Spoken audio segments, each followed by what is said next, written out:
How often have you asked the question, what's that book like? Have you seen that movie? Did you like it? And how often have you got the response, uh, yeah, it's nice. Yeah, read it. I liked it. It's an easy read. Yeah, Salman Khan was good. Go watch it. Tell me one thing. How much did these responses add value to you in terms of letting you have information which enables you to take a reasoned decision on whether or not to read that book or whether or not to watch that movie? The moment you give a response which communicates information, which enables the other person to take a proper decision on what to do, you are in effect giving that person a review. A review is that review. You are going through that phase, watching that place all over again and communicating something about it to the other so that the other is able to take a decision on whether to actually go through that experience or not. In a review, there are certain basic things which need to be taken care of when you're doing one. Now, this review could be a written review or it could be a review which you are recording on video. I will first talk about reviewing a book. And in this case, I'm going to be talking about reviewing a book for a video or for making a presentation before a live audience. Now, a video about a book or a presentation about a book review will consist of three parts, like almost any other speech: an introduction, a main body, and a conclusion, which will also include a call to action. Now, what is an introduction? The introduction is the hook, something you have to give to the audience in order to engage them from the very first instance. Now, this hook can be a question, the answer to which will lead to the text of the book. It could be a story from the book. It could be a strange fact taken from the book.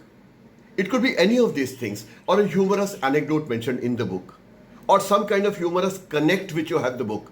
Maybe how you picked up the book, how you actually got to reading it, whether somebody recommended it. Something like this you can put in the beginning, but it has to be essentially engaging. I will demonstrate later on how that's done.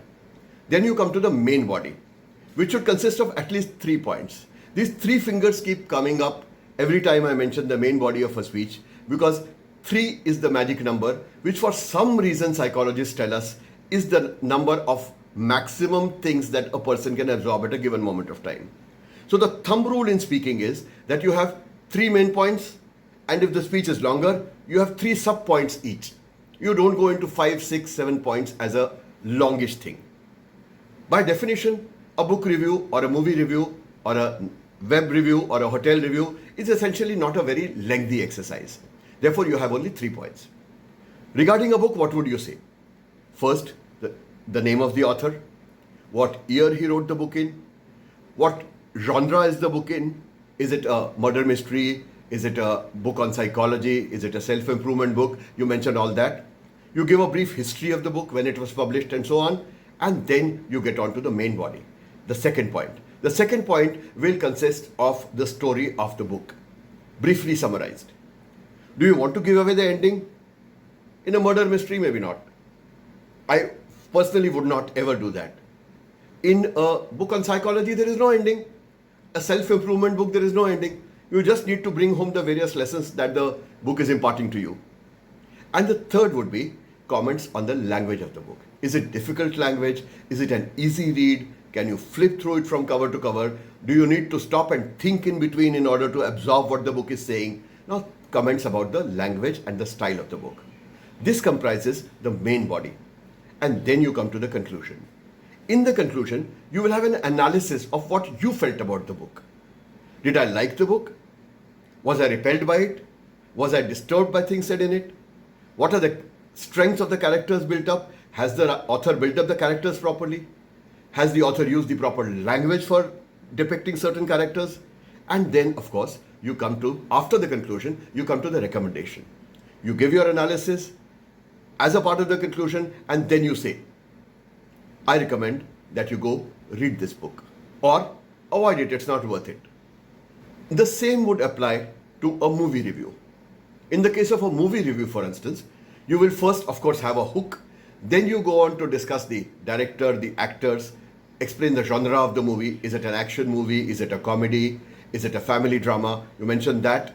Then you give briefly the plot of the movie, exactly like you would do in the case of a book. And in the end, analyze the acting, give comments about that, analyze the camera work, analyze the locale and the settings, and then make a recommendation about whether the person should actually go and see that movie or not.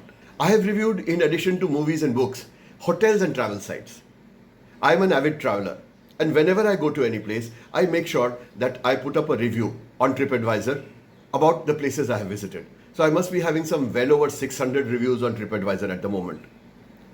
Now, those reviews again are things in which I try to mention things which have not been mentioned before, so that people look at them, get interested in the place, and decide whether to go there or not.